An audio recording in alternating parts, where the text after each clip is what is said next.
Hello students, ये इस channel की पहली वीडियो है और मैं आपको मैथ से रिलेटेड ये बताता हूँ कि मैं किस तरीके से आपको पढ़ाऊँगा।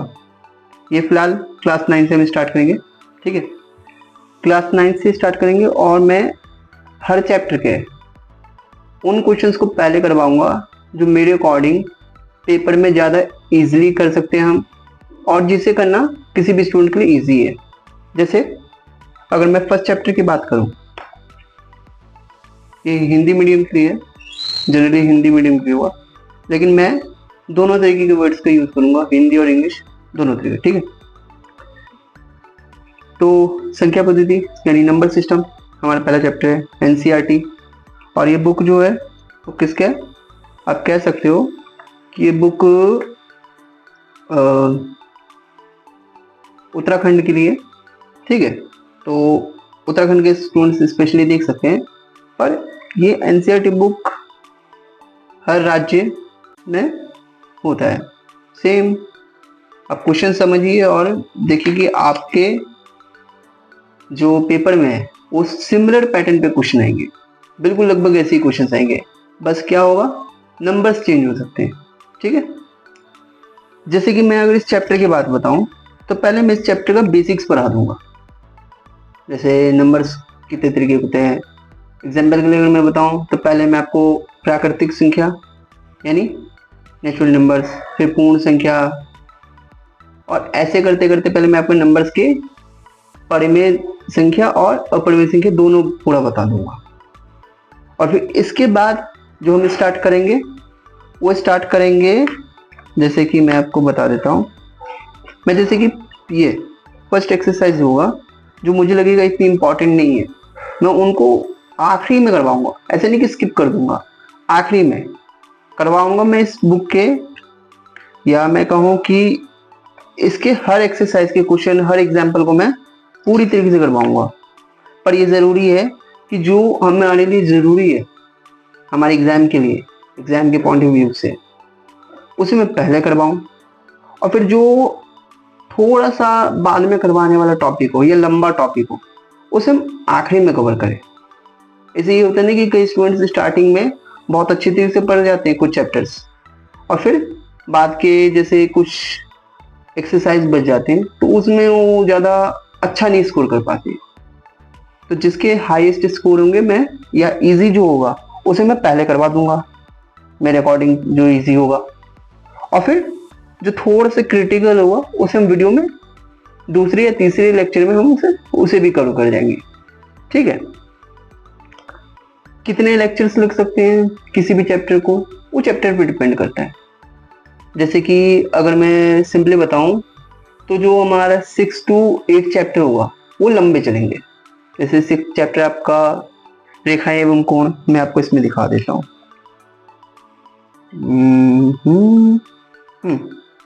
देखिए, रेखाएं और कोण ये वो चैप्टर्स है जिनमें लंबे लंबे लेक्चर्स लगेंगे। 6 चैप्टर, 7 चैप्टर, 8 चैप्टर, और 9th जो वृत्त है इसमें भी लंबा समय लगेगा। इसके बाद एक लंबा वाला समय इसमें लगेगा। बाकी जो चैप्टर्स है वो बहुत जल्दी जल्दी खत्म होंगे। शुरू के कुछ ऐसे चैप्टर्स होंगे जिन्हें हम बहुत जल्दी या 3 से 4 लेक्चर्स में हम कवर अप कर जाएंगे, ठीक है। तो ये स्टार्टिंग वीडियो है, आप हमारे चैनल के साथ ऐसे बने रहिए। Thank you. स्टार्ट करते हैं।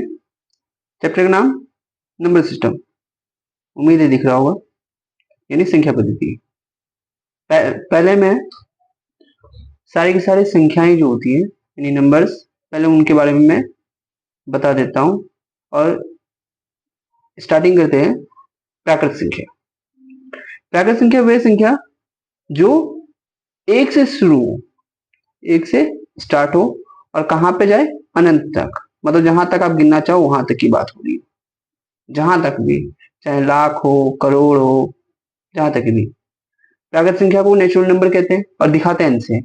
एग्जाम्पल लें तो जैसे कि मैंने कहा कहाँ से स्टार्ट हो, एक से, और कहाँ तक जाए, जहां पे तक आप ले जाना चाहिए इसे, कहीं तक भी। कोई कहेगा भाई मैं इसे 1 लाख तक ले जाऊंगा आराम से, बीच में हजार, 10,000, लाख, ठीक है। 1 लाख तक ले जाए, बीच में 10,000, 100, 200, जो भी आप सोच रहे हैं, सारे नंबर आ चुके हैं। लेकिन स्टार्ट कहाँ से करेंगे इस संख्या को? 1 से। ठीक है, ये जरूरी है स्टार्ट करना, कि वो संख्या जो 1 से शुरू हो और अनंत तक जाए, जहां तक आप गिन सकते हैं। ठीक है, इसे दिखाते किससे? n से। फिर से मैंने बता दिया। ठीक है, अगला पूर्ण संख्याएं। वे संख्याएं जो 0 से शुरू हो और कहां तक जाए? अनंत तक। अब इसमें और उसमें क्या अंतर है? ये बस स्टार्टिंग कहां से कर रहे हैं? 0 से। जैसे कि 0 और फिर सारा चीज सेम, 1, 2, 3 करते गए, 10 करते गए, 1000, ऐसे ही करते गए जहां तक आप लेना चाहे। ठीक है, कोई बोलेगा 1 करोड़, वो भी, 1 अरब, वो भी। इसमें जरूरी नहीं है कि आप कहां तक जा रहे हैं, बस जरूरी है कि आप स्टार्ट कहां से कर रहे हैं। अगर स्टार्ट 1 से हो रहा है तो नेचुरल नंबर के अंदर आएगा, यानी प्राकृत संख्या के अंदर, और स्टार्ट 0 से हो रहा है तो होल संख्या के अंदर आएगा, यानी जिसे हम किससे दिखाते हैं? W से। ये भी मैंने आपको बता ही दिया। ठीक है, अब ध्यान से सुनिए कि हम इसे याद कैसे करेंगे इन दोनों को। वैसे इनको याद करना बड़ा इजी है, फिर भी मैं बता दे रहा। हम बचपन में जो गिनतियां सीखते हैं, स्टार्टिंग कहां से करते हैं? 1 से। 1, 2, या छोटे बच्चों को अगर पढ़ाते हो तो कितने से बोलोगे? 1, 2, 3, इसी से तो बोलोगे। उससे जिससे आपने गिनती सीखा वो कौन सा है? Natural number. और सभी को पता कैसे चल जाता है कि 0 शामिल होता है? 1 से पहले क्या आता है? 0, सबको पता होता है। तो जहां से 0 से स्टार्ट हो जो काउंटिंग, उसका नाम क्या है? होल नंबर, यानी पूर्ण संख्या। ठीक है, अब मैंने यहाँ पे कुछ कर रखा हूं, जैसे कि अगर मैं बोलूं, यहाँ पे मैंने एग्जांपल दिया, 3 बताओ, नेचुरल नंबर में आता है या होल नंबर में? तो आंसर है दोनों में आता है। इसे आप नेचुरल नंबर में भी बोलोगे और होल नंबर भी बोलोगे। क्यों? क्योंकि 1 के बाद आ रहा। नेचुरल नंबर के लिए क्या कहोगे? 1 के बाद जो है, एक भी, इसमें एक भी काउंट होता है, ये भी याद रखिएगा। ठीक है, तो जो 1 के बाद आए और एक भी, वो नेचुरल नंबर। जो 0 के बाद आए और 0 भी, वो कौन होगा? Whole number. अगर मैं बोलूं 10, 10, तो 10 कैसा है? 1 के बाद आता है, नेचुरल नंबर। 0 के बाद आता है, नेचुरल नंबर। समझ में आ रहा? इसके बाद अगर मैं पूछूं 10/2, 10/2 का मतलब क्या होता है? 5। 5 क्या होता है? 1 के बाद, इसलिए। और डब्लू क्यों नहीं होगा? 0 के बाद आता है। अब बताओ 0 क्या होता है? नेचुरल नंबर या होल नंबर? पूर्ण संख्या या प्राकृत संख्या? पूर्ण संख्या। ये बात आप याद रखेंगे। ठीक है, पूर्ण संख्या, ये डब्लू होता है। मैं यहाँ पे लिख दूं 0 क्या होता है? ये नहीं होता, ये होता है। ठीक है, समझ में आया? फिर से देखिए, नेचुरल नंबर वो जो 1 से स्टार्ट हो और अनंत तक जाए। पूर्ण संख्या वो जो 0 से स्टार्ट हो और अनंत तक जाए। ठीक है, और 0 और 1 किसमें? इसमें 1 काउंटेड होगा, इसमें 0 और 1 दोनों काउंटेड होगा। एक बात समझो, एक जो है, एक, उसे आप सिर्फ नेचुरल नंबर कहते हो, सही बात। लेकिन एक जो है वो क्या है? होल नंबर भी तो है। क्यों? 0 के बाद भी आ रहा है। समझ में आ रहा है जो मैं कहना चाह रहा हूं? नेचुरल नंबर इसलिए क्योंकि ये 1 से स्टार्टिंग होता है। होल नंबर इसलिए क्योंकि 0 से स्टार्टिंग होता है। और 0 क्या होगा? होल नंबर होगा, क्योंकि 0 से स्टार्ट होगा। ठीक है, ये भी याद रखिएगा। अब आगे बात करते हैं, 3 के बाद कौन से नंबर आते हैं। ध्यान से देखिए, उम्मीद है दिख रहा होगा। ध्यान से देखो, हाँ, सारा एक बार में दिख जाए। ठीक है, दिख रहा है? दिखना चाहिए। आगे, अगला है धनात्मक संख्याएं, यानी पॉजिटिव नंबर्स। इसको हम दिखाते हैं प्लस का वी से। जितने भी नेचुरल नंबर्स होते हैं, प्राकृत संख्याएं, वो सारी क्या है? धनात्मक संख्याएं। दिख रहा है क्या? लाइट बंद करो। ठीक है, ये बेहतर है। धनात्मक संख्या यानी प्राकृत संख्या, जितने भी आपने नंबर्स लिखे थे जैसे 1 2 3 4 5 6 7 जो भी आप लिख रहे हैं, जितने भी लिख रहे हैं उनके आगे बस प्लस का साइन दिखा दीजिए, वो क्या बन जाएंगे धनात्मक संख्या। ठीक है, क्या मैंने कहा, जितने भी आप नंबर अभी तक देखते हैं 1 2 3 4 5 6 7 वो सारे के आगे क्या कर दीजिए प्लस लगा दीजिए, वो क्या बन जाएगा आपका धनात्मक संख्या। अगला है ऋणात्मक संख्या है, जितने प्राकृत संख्या है पॉजिटिव नंबर्स, धनात्मक संख्या है जितने पॉजिटिव नंबर उतने ही कौन नेगेटिव नंबर्स। ठीक है, इसे माइनस का वी से दिखाते हैं। ठीक है, आगे कैसे, जैसे कि आपने एक कहा, एक को आपने प्लस का दिखाया तो एक क्या गया माइनस का साइन लीजिए, माइनस का बन जाएगा। दो को कहा, दो के आगे माइनस का साइन लगा लीजिए। तीन को कहा, तीन के आगे माइनस का साइन लगा लीजिए। ठीक है, ऐसे चलती जाइए। समझ में आ रहा है जो मैं कह रहा हूं। ठीक है, जीरो क्या है पॉजिटिव और नेगेटिव, कौन जीरो ना तो पॉजिटिव है और ना ही नेगेटिव है, ये बात याद रखिएगा। जीरो पे कोई साइन नहीं होता, ना प्लस वाला ना माइनस वाला, ये प्लस के पीछे होता है जीरो और माइनस के आगे होता है, इस बात को याद रखिएगा, प्लस के पीछे और माइनस के आगे। ठीक है,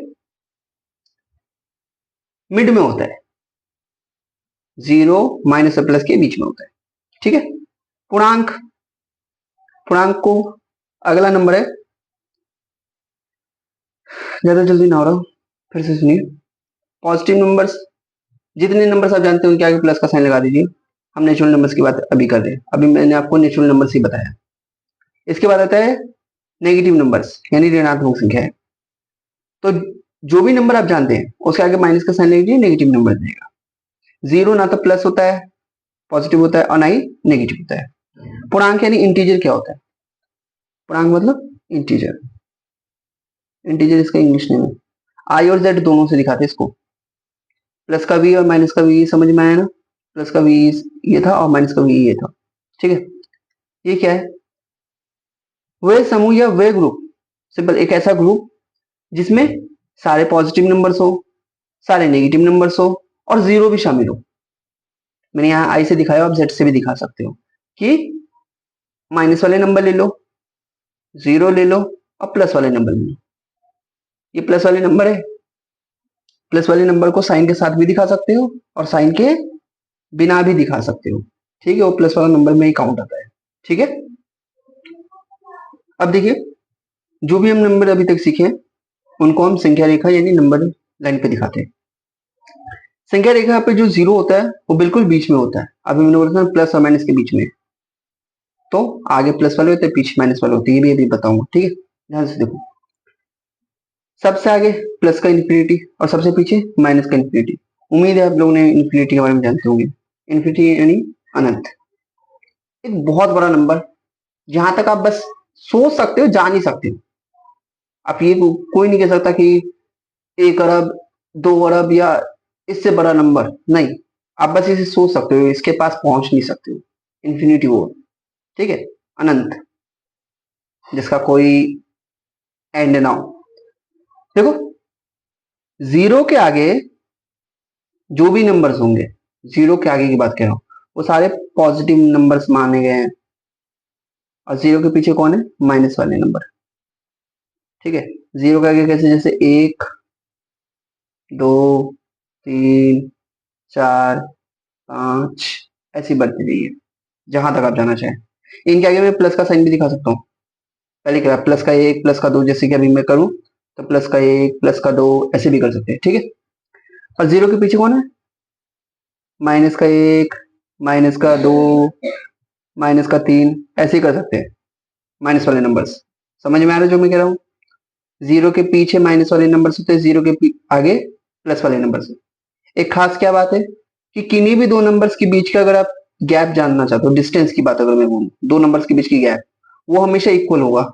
जैसे 1 और 2 के बीच में अगर आप 1 यूनिट का गैप लेके चलो, गैप मतलब जगह, जैसे कि इनके बीच में मान लो 2 सेंटीमीटर की जगह है, तो हर नंबर के बीच में 2 सेंटीमीटर का आपको जगह रखना पड़ेगा। नंबर लाइन का ये खास है कि इनके बीच में जो नंबर्स होते हैं वो इक्वली डिस्टेंस पे होते हैं। बराबर दूरी पे खड़े रहते हैं। ठीक है, अब देखिए आगे, आई प्लस बोलो या जेड प्लस बोलो, एक ही बात, सारे प्लस वाले नंबर। एक पे प्लस लगा दो, दो पे प्लस, जीरो पे तो प्लस लगा नहीं सकते ना। ठीक है, एक दो तीन में जिस पे चाहो उस पे प्लस लगाओ, और ये और कुछ नहीं, नेचुरल नंबर है, एक पे प्लस, दो पे प्लस। ठीक है, अब माइनस वाले नंबर्स की अगर हम बात करें तो माइनस का एक, माइनस का दो, ये क्या है, नेगेटिव वाले नंबर। ठीक है, अब देखो कुछ इंपॉर्टेंट पॉइंट, ये जरूरी है, ऐसे याद रखना। क्या है, संख्या रेखा पर लेफ्ट साइड जाने पर नंबर्स छोटे होते हैं और राइट साइड जाने पर नंबर्स क्या होते हैं, बड़े होते हैं। सिंपल समझाता हूं, इस नंबर को मैंने फिक्स कर लिया, तीन को मैंने फिक्स कर लिया, तीन के पीछे गए तो नंबर छोटा हो गया दो, तीन के आगे गए यानी राइट साइड में तो नंबर बड़ा हो गया चार। किसी भी नंबर को फिक्स कर लो, पांच को कर ले, पांच के पीछे जाओगे तो सारे नंबर छोटे होंगे पांच से, पांच के आगे जाओगे तो सारे नंबर बड़े होंगे पांच से, पांच से पीछे दस, पीछे होता है आगे होता है, पांच से पीछे तीन छोटा, जीरो छोटा, और ये माइनस वाले सारे नंबर भी छोटे होंगे, चाहे माइनस का हजार क्यों ना हो। ठीक है, और पांच के आगे दस बड़ा, बीस बड़ा, एक लाख बड़ा। समझ में आ रहा है क्या कहना चाह रहा हूँ, राइट साइड वाला नंबर हमेशा बड़ा होता है। ठीक है, एग्जाम्पल देता हूँ, देखो जैसे आसान वाला एग्जाम्पल पहले करें, यार यहाँ पे लिखा ही नहीं, चलो कोई नहीं। देखो मैंने यहाँ पे एग्जाम्पल लिखा हूँ, ध्यान से देखना, 50 और 500 में कौन बड़ा होगा बताओ, शुरू में कौन आएगा, 50 यानी ये छोटा होगा, ये छोटा होगा यानी कौन बड़ा होगा, ये बड़ा होगा। जो शुरू में आ गया वो छोटा, जो बाद में आएगा वो बड़ा, यार ये लेफ्ट साइड में आ जाएगा। ठीक है, 500 की लेफ्ट साइड में होगा, चाहे आप ट्राई कर लो। अब लेते जाओगे, लाइन बढ़ाते जाओगे, पहले 50 आएगा, फिर 100 आएगा, ऐसे ही करने के बाद क्या आएगा, 500 आएगा, तो 500 के लेफ्ट साइड में आया 50। समझ में आ रहा है जो मैं कहना चाह रहा हूँ। ठीक है, माइनस के तीन और माइनस के पांच में कौन छोटा, तो पहले कौन लिखोगे, लिखोगे नंबर लाइन पे, तो गिनती में पहले कौन होता है, तीन, तो छोटा। सही में, देख लो पहले, माइनस का एक, माइनस का दो, माइनस का तीन, माइनस का चार और माइनस का पांच।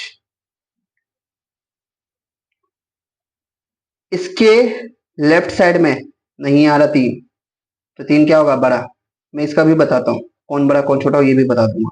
ठीक है, आप ऐसे याद रखेंगे कि माइनस में जो जितना छोटा होता है वो उतना बड़ा, तीन और पांच में कौन छोटा, अगर हम नॉर्मली बात करें तो तीन छोटा, लेकिन अगर हम माइनस की वाले में बात करें तो तीन बड़ा होगा। जीरो सारे माइनस वाले नंबर से बड़े होते हैं, ये माइनस वाले का रूल है, और सारे प्लस वाले कौन से बड़े होते हैं, माइनस वाले। सभी मैं आगे भी लिख दूंगा इसे याद रखने के लिए। देखिए ध्यान से देखिए, जो याद रखना है कि जीरो सारे माइनस वाले नंबर से बड़े, पॉजिटिव नंबर्स सारे माइनस वाले नंबर से बड़े, और पॉजिटिव नंबर कौन होगा, जीरो से बड़ा। ठीक है, याद रखो इसे, क्या मैंने कहा, जीरो माइनस वाले नंबर से बड़े, पॉजिटिव नंबर्स हमेशा ही माइनस वाले नंबर से बड़े, और प्लस वाले नंबर हमेशा ही जीरो से बड़े। ए और बी में कौन बड़ा, जो लेफ्ट साइड होगा, एक तो ये बात, और एक और चीज आप क्या याद रख सकते हो कि नेगेटिव नंबर में या माइनस वाले नंबर में जो जितना छोटा छोटा होता है वो उतना ही बड़ा होगा। आया क्या कहना चाह रहा हूं, जैसे माइनस का एक, माइनस का 1000, अब बताओ एक छोटा होता है हजार बड़ा होता है, एक छोटा होता है हजार से, तो माइनस का एक कौन हुआ, माइनस का हजार से बड़ा। समझ में आया, फिर से माइनस का तीन प्लस का तीन, अब ऊपर वाला रूल लगाओ, प्लस वाले सारे नंबर माइनस वाले सारे नंबर से बड़े। 1000 विथ माइनस का साइन, और यहां मैंने लगा दिया माइनस का 1। कौन? यही वाला देखो, उल्टा लिखाओ तो कौन बड़ा? माइनस का 1 बड़ा। अब ये मत बोलना भैया कि यहाँ पे देखो, यहाँ इधर की तरफ मुंह खुल रहा है, यहाँ इधर की तरफ, ऐसा मत करो। जिसके जो बड़ा होता है उसकी तरफ मुंह खुलता ही है। ग्रेटर देन और इक्वल टू और लेस देन, ये साइन सिंपल सिंपल होते हैं। आप इसमें ये याद रखेंगे, जो जिसके तरफ जो बड़ा नंबर होता है उसके तरफ मुंह खुलता है, इस बात को याद रखिए। इन दोनों में कौन बड़ा था? ये, इसलिए इसकी तरफ मुंह खुला। इन दोनों में कौन बड़ा है? ये, इसलिए इसकी तरफ मुंह खुला। अब भले ही देखो ना, ये भाई ये पहले लेफ्ट साइड में लिखा था, अब ये राइट साइड में लिखा है, दिख रहा है? और कुछ और एग्जांपल ले ले तो, जैसे माइनस का 3/5 अभी के लिए। अच्छा, ये अलग नंबर आएगा आगे, जो इसे मैं डिफाइन भी करूंगा, टेंशन मतलब इसे मैं बताता हूँ अभी। पर अभी के लिए मैं ऐसा करना चाह रहा हूँ कि 3/5 और प्लस का 3/5 में कौन बड़ा? तो पॉजिटिव नंबर हमेशा ही नेगेटिव नंबर से बड़े होते हैं, और जीरो भी बड़ा होगा इससे। ये भी बात याद रखेंगे, मैंने ऊपर लिखवाया हूँ, ठीक है?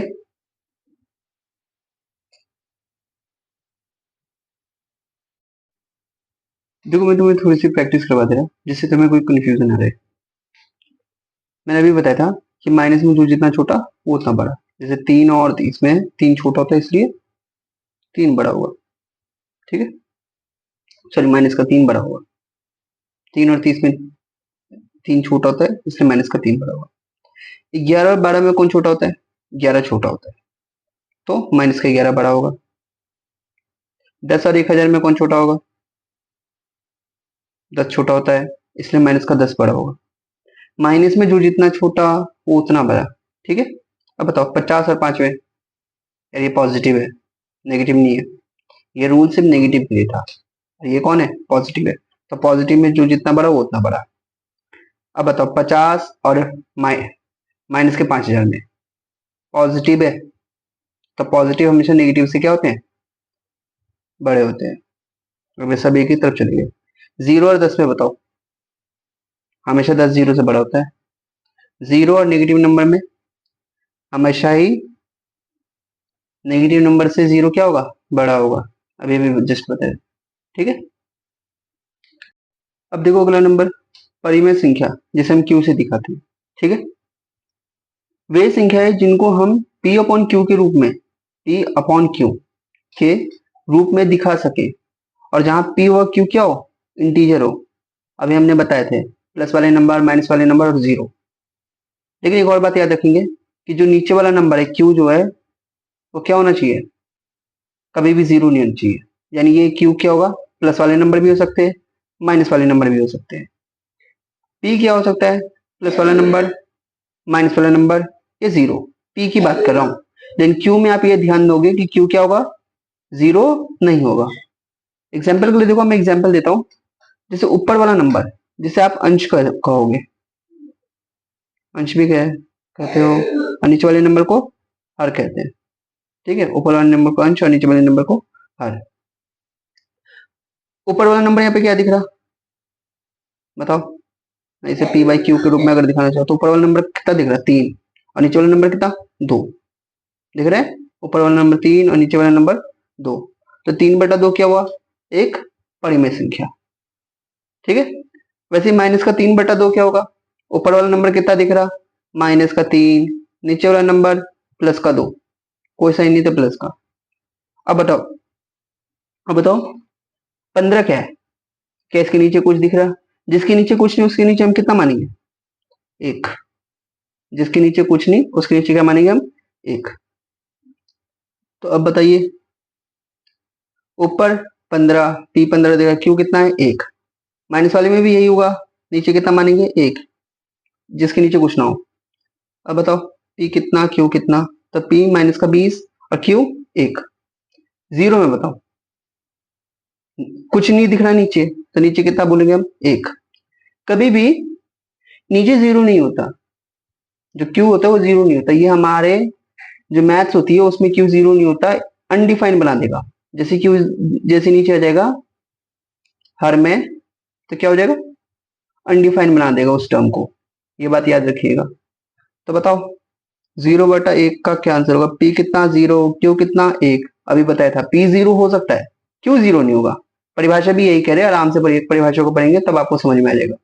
ठीक है, 2 की पावर 2, 2 की पावर 2 का क्या मतलब हो गया? 4 हो गया। 4 के नीचे क्या होता है? 1 होता है। तो बताओ P/Q का क्या मतलब है? P 4 हो गया और Q 1 हो गया।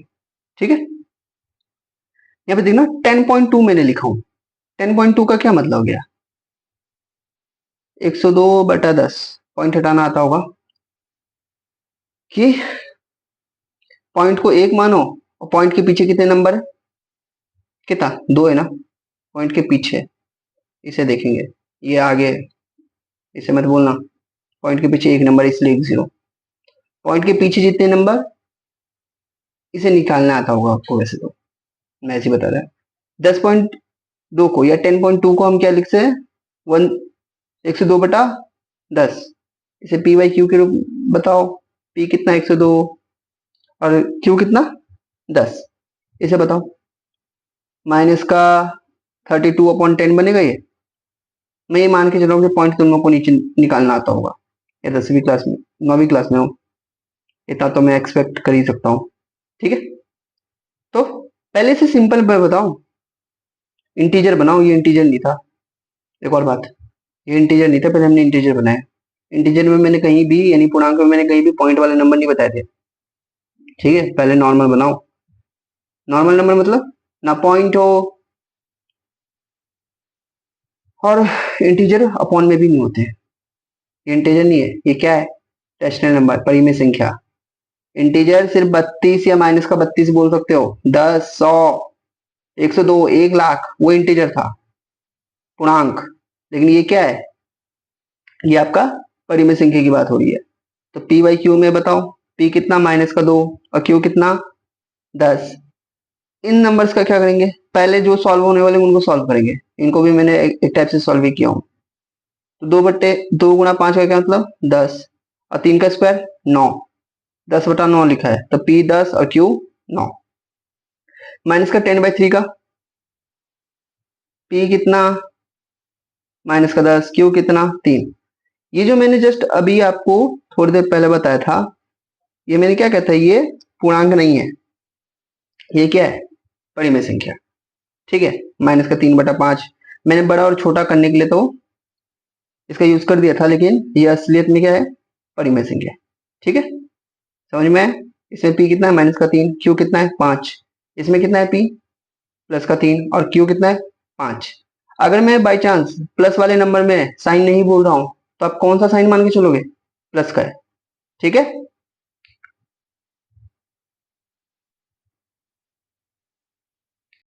अब अगला नंबर, अपरिमेय संख्या।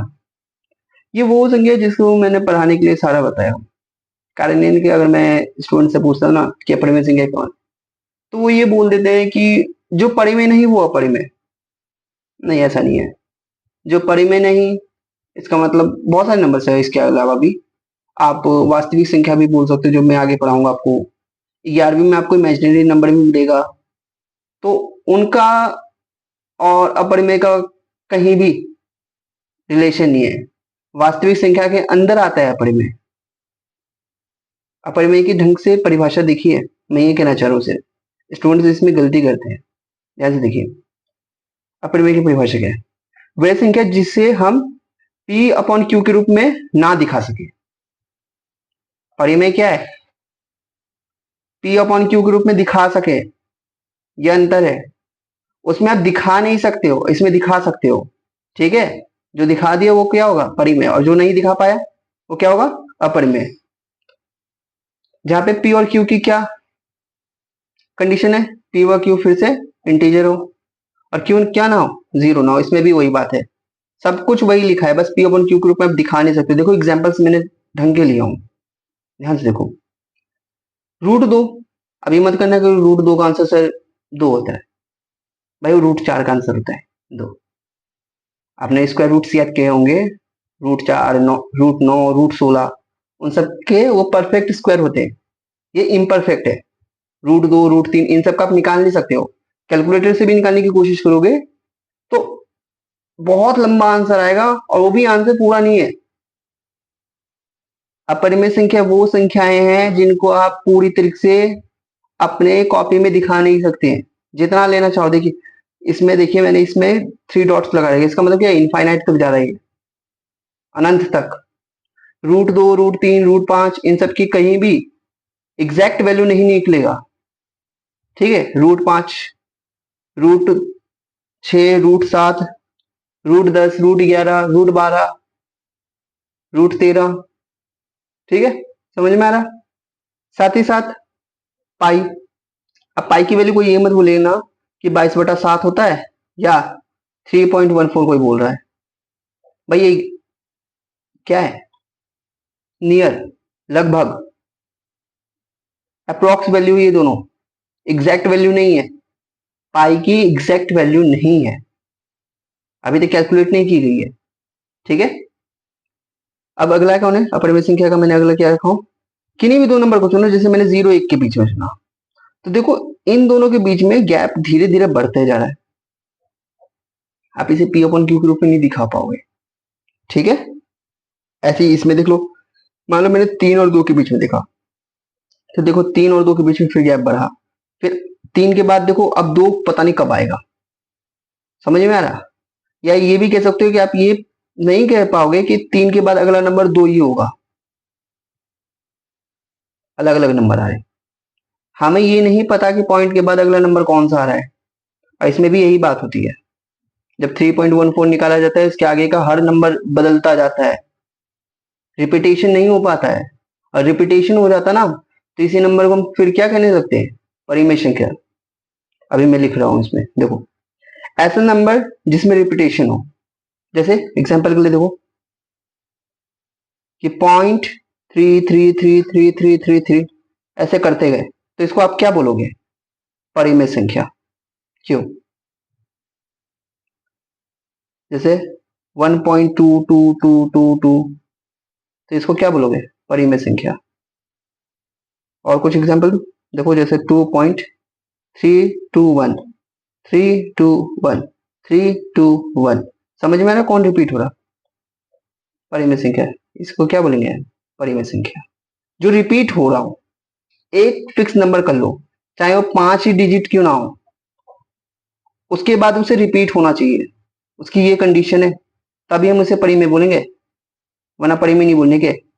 ऐसा नंबर जिसमें रिपीटेशन पॉसिबल ना हो, जैसे के लिए 3.1452196 कोई सा भी नंबर, रैंडम कुछ भी, आप इसमें कोई लिंक ढूंढ ही ना पा रहे हो, जिसकी वजह से क्या हो, रिपीट हम इसे नहीं करवा पा रहे हो। और पाई भी इसका एक अच्छा एग्जांपल है, इसमें रिपीटेशन पॉसिबल नहीं हो पाता। जैसे ही आपको लगता है कि रिपीटेशन आने वाला है, एक अलग नंबर आ जाएगा। जैसे मैंने यहाँ पे देखो 151 आ गया, अब इसके बाद तुम्हें लगेगा 5 आएगा, नहीं कुछ और आ जाए। अब देखो तुमने कहीं 2 से बोल सोचा, यहाँ पे 2 आ रहा, अगला नंबर 4 होगा, कुछ और। आप प्रिडिक्ट नहीं कर पाओगे, आप पता नहीं कर पाओगे कि अगला नंबर कौन सा आ रहा है, इसलिए इन सबको क्या बोला जाता है, अपरिमेय। अपरिमेय को वैसे क्यू नॉट से दिखाया जाता है, क्यू पर बार भी बोलते हैं इसको, क्यू नॉट। और इन सबको क्यू, यहाँ पे मैंने कहीं लिखा हूं? नहीं लिखा, लिख दे रहा, क्यू बार। वैसे ये 11th क्लास के बाद ही आपको पता चलेगा किसी क्यू नॉट से दिखाया जाता है। ठीक है,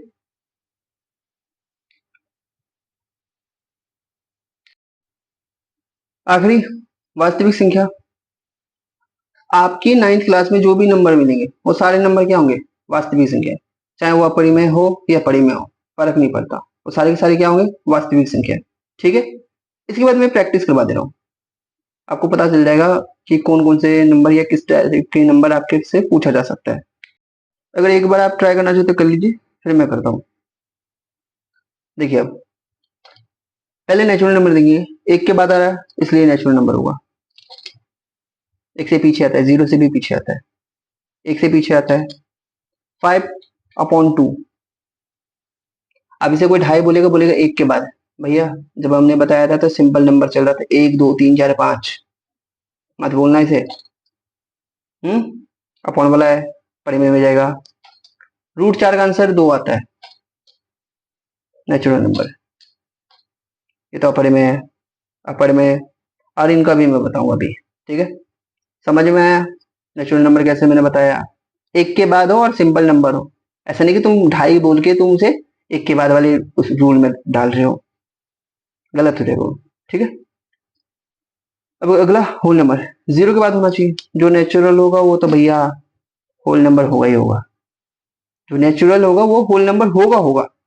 ठीक है, अब ये जीरो के बाद आता है नहीं, जीरो, जीरो या जीरो के बाद, ये भी सिंपल नंबर में लेते हैं इसको भी। ठीक है, ये भी मैंने लिख रखा दोनों। रूट दो अपर में अनिमिस कोई नहीं। डब्ल्यू का समझ में है? अब आई का देखो, जो नेचुरल नंबर और होल नंबर हो वो तो आई में आएगा ही, उसको समझाने की जरूरत नहीं। कंडीशन क्या है इसकी, प्लस वाले माइनस वाले और जीरो। तो प्लस वाला नंबर है इसलिए आई में आया, जीरो है इसलिए आई में आया, प्लस वाला नंबर होगा इसलिए आई में आएगा। ठीक है, अब आगे देखो, माइनस वाला नंबर है इसलिए आई में आ रहा, सिंपल नंबर नहीं है, सिंपल नंबर नहीं है, और कोई नहीं। ठीक है, अब देखो क्यू को क्या कहोगे, 500 बटा एक इसलिए क्यू में, माइनस का 1000 बटा एक इसलिए क्यू में, जीरो बटा एक इसलिए क्यू में, 5/2 इसलिए क्यू में, पी बटा क्यू क्यू में, 2/1 क्यू में, अपरिमेय में आता है, याद कर लीजिए, √2 √3, और कौन, जिनको आप परफेक्ट स्क्वायर या स्क्वायर रूट नहीं निकाल सकते, सिंपल, जिनका आप स्क्वायर रूट नहीं निकाल सकते, इनका भी बताऊंगा, ये भी नहीं आते परिमेय में। ठीक है, अब ये क्या भैया, अपरिमेय की बात हो रही है। अपरिमेय कौन, जिनमें परिमेय संख्या देखो, अभी तो परिमेय संख्या जो होगा वो तो अपरिमेय होगा नहीं, सिंपल। √2 क्या होता है, अपरिमेय। पाई भी क्या बोला गया है, अपरिमेय, सॉरी गलत जगह लगा दी, ठीक है, अपरिमेय।